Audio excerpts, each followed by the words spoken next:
কাফা বিল মারই কাযিবান আইয়ু হাদ্দিসা বিকুল্লি মা সামিয়া। যাহা শুনে তাহাই বলিতে থাকা, কোন ব্যক্তির মিথ্যাবাদী হওয়ার জন্য ইহাই যথেষ্ট। সকলেই যারা আবু তোহা মোহাম্মদ আদনানকে ভালোবাসেন অবশ্যই অবশ্যই এই ভিডিওটি বেশি বেশি শেয়ার করবেন। আর যারা সত্যকে ভালোবাসেন, সত্য জিনিস জানতে চান, এই ভিডিওটি বেশি বেশি শেয়ার করে সকল জনগণকে দেখাবেন, যাতে করে কেউ আর বিভ্রান্তি না হয়।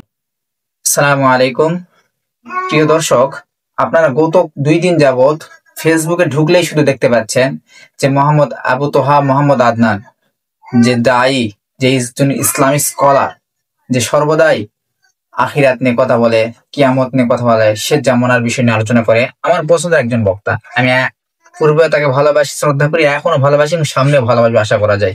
তবে তার বিরুদ্ধে যে ধরনের নাটক শুরু হয়ে গেছে, তার স্ত্রী নাকি ফেসবুকে পোস্ট করছে, এই পোস্ট দেখে কত কিছু সমালোচনা করতেছে। ভাই মনে রাখবেন, হাদিস আসছে কাফা বিল মারই কাযিবান আইয়ু হাদ্দিসা বিকুল্লি মা সামিয়া।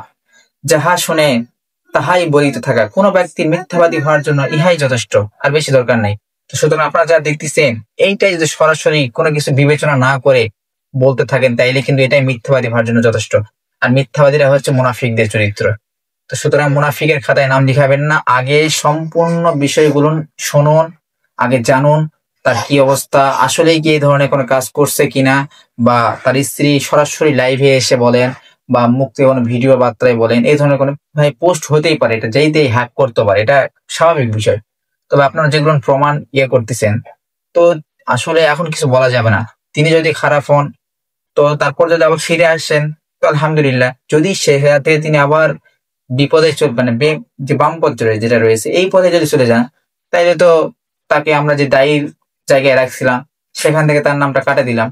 আর যদি এগুলো কাজ না করেন, তো অবশ্যই তার প্রতি যারা এই ধরনের লাঞ্ছনার একটা অভিযোগ নিয়ে আসছে, তো তাদের জন্য আমরা ধিক্কার জানাই আল্লাহর কাছে, যে আল্লাহ তাদের পর্যাপ্ত পরিমাণে শাস্তির ব্যবস্থা করুন।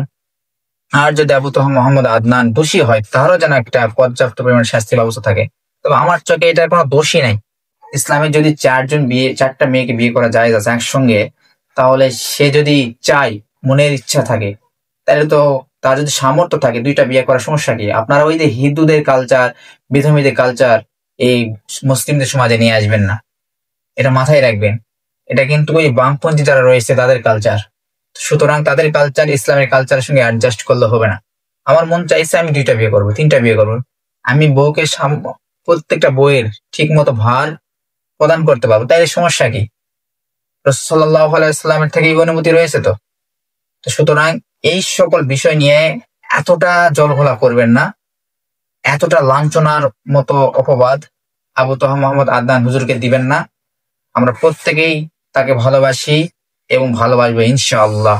সকলেই যারা আবু তোহা মোহাম্মদ আদনানকে ভালোবাসেন অবশ্যই এই ভিডিওটি বেশি বেশি শেয়ার করবেন।